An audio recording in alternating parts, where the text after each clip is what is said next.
بسم الله الرحمن الرحیم. میخوایم ساختار لایه‌ای اتم و قاعده آفبار رو بررسی کنیم. داستان از اونجایی شروع میشه که من دنبال کار میگشتم، تصمیم گرفتم برم املاک بزنم، اما یه جای خیلی خاص. رفتم توی یه شهر خاص. اونجا یه مرکز شهری داشت. من املاکیمو اونجا زدم. شهرونداشم اسمشون میگفتن پروتونه، بعضی میگفتن اسممون نوترونه. اینا حالا کاری به شهرونده اون مرکز شهر نداره.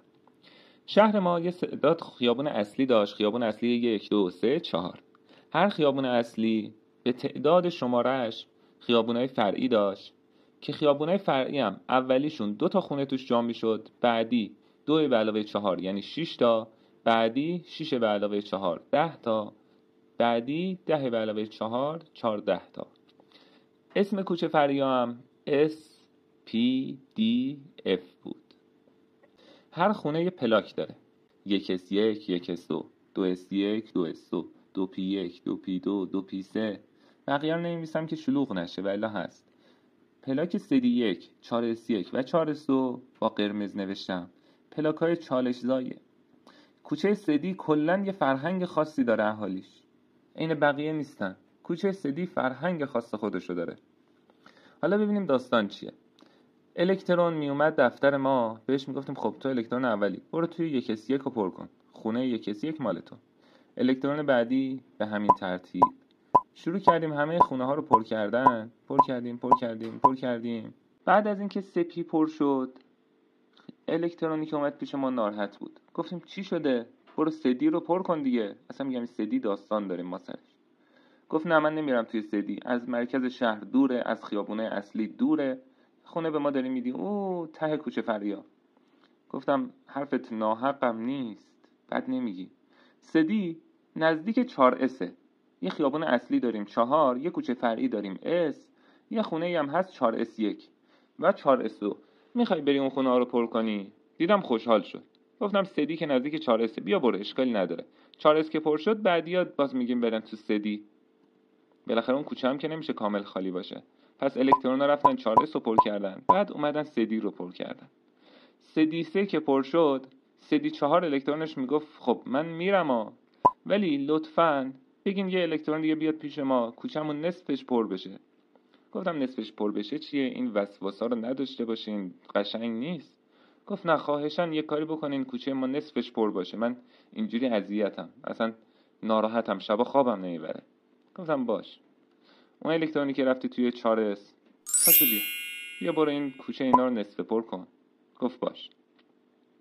الان دقت کنین، 1S 2S 2P پره، 3S پره، 3P پره، 3D تا 3D5 پره، 4S1 هم پره، داخلشون الکترون هست. الکترون بعدی که خواست بره، گفتم برو توی 3D6. گفت نه دیگه، ببین ما هم بفرست همون خیابون اصلی نزدیک باشیم و اینا. گفتم باش، برو 4S2 رو پر کن.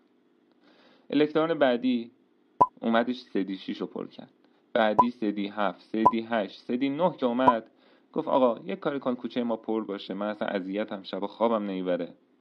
گفتم خیلی خب، الانم که مشتری ندارم چی کار کنم من؟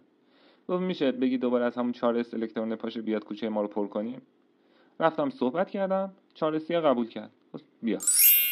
اومدش سدی رو پر کرد، سدی 10.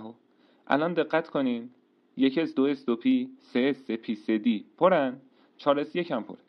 خب الکترون بعدی کجا میره؟ قاعدتا میره توی 4S رو پر میکنه دیگه، قبلی‌ها که پرن همه. بعدی هم خونه ها رو به ترتیب اجاره دادیم. 4D و 4F رو چرا پر نکردم براتون؟ ایشالله وقتی برین دانشگاه بهم پیام بدین، باز اونجا بهتون میگم که واسه اونا ما چه داستانی داشتیم. شما فعلا توی مدرسه تا 4P بیشتر لازم نیست بلد باشین پر کردن خونه ها رو. حالا میخوام یک رازی رو بهتون بگم. این شهری که من رفتم داخلش، مرکز شهرش همون هسته اتمه. خیابونه اصلی همون لایه‌های اصلی هن که شما تا به حال یاد گرفته بودین توی درس علوم. کوچه هاش لایه‌های فرعیه که این لایه‌های فرعی رو توی شیمی دهم ما بهتون یاد میدیم. خونه ها محل قرارگیری الکترون هاست توی زیرلایه ها. زیرلایه ها یا همون لایه‌های فرعی.